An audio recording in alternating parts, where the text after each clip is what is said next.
Hi, this is Doug from FrightProps. This video will show you a brief overview of the FrightProps digital video player and using the digital video player with one of our Peekaboo controllers. The FrightProps digital video player can be triggered by one of the 7 push buttons that comes with it. Right now I only have one of the buttons hooked in, but when you get it, it will have all 7 in place. By pressing the button, it will play the corresponding video on the SD card that you insert into the player. The folder names on the SD card correspond to the buttons. So button 1 will play the video in folder 1 on the SD card.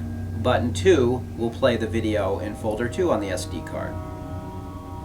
There's also a folder on the SD card called folder 0.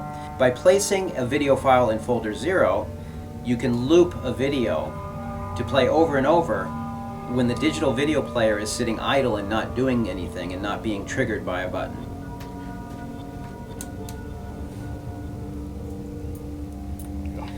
Out the back, the player has connections for the different video types. You can hook up VGA, which is computer type monitor video, and you can hook up your standard RCA video as well as component video to the back. It also has the power connector, and it also passes through 12 volts so that you can power another device, such as a Peekaboo, through the video player. The player's power switch is located on the side of the unit. You can turn it on and off from here, or you can use the supplied remote control to turn it on and off. The video player's remote control has all of your standard features you'd expect on a remote.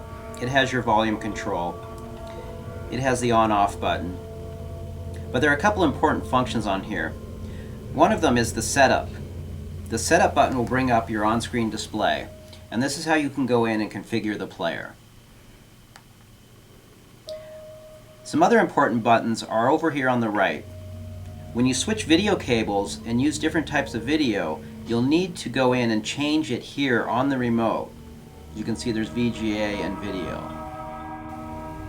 The video you see playing now I've placed into the folder 0 on the SD card. So it'll continue playing over and over until the player is triggered. And here I have the button hooked to trigger 1, and when I press it, it's going to play the video in folder 1. When this video is done playing, it'll loop back around and go and play the video in folder 0 again, and continue playing that until it's triggered. You'll notice when I trigger the video, there's a black screen that comes up for a second. This is normal behavior for this video player, and there's no setting to turn that off. Now I'm going to remove the button that I have in input number 1, and I'm going to hook up this Peekaboo to that input 1 trigger. So these wires, instead of having a button on them, I've cut the button off, and I've wired them right into this Peekaboo here into an NO and C on one of its relays. Because the video player's trigger is hooked up to output number 1 on the Peekaboo, I can press record and press the number 1 button, and it'll trigger my video 1. Now I've also hooked up these 2 air cylinders to outputs number 2 and 3. So I have the video in 1 and the 2 cylinders in 2 and 3. So now I can press record, press 1 to trigger my video 1, and I can program the cylinders to be in sync with the video.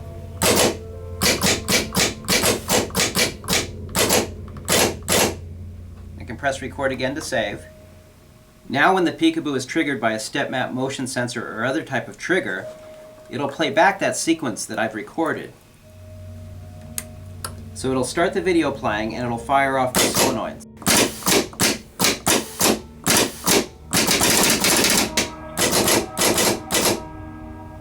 By using these 2 products together, you can create very complex scenes that are interactive with your customers. That concludes my brief overview of the FrightProps digital video player.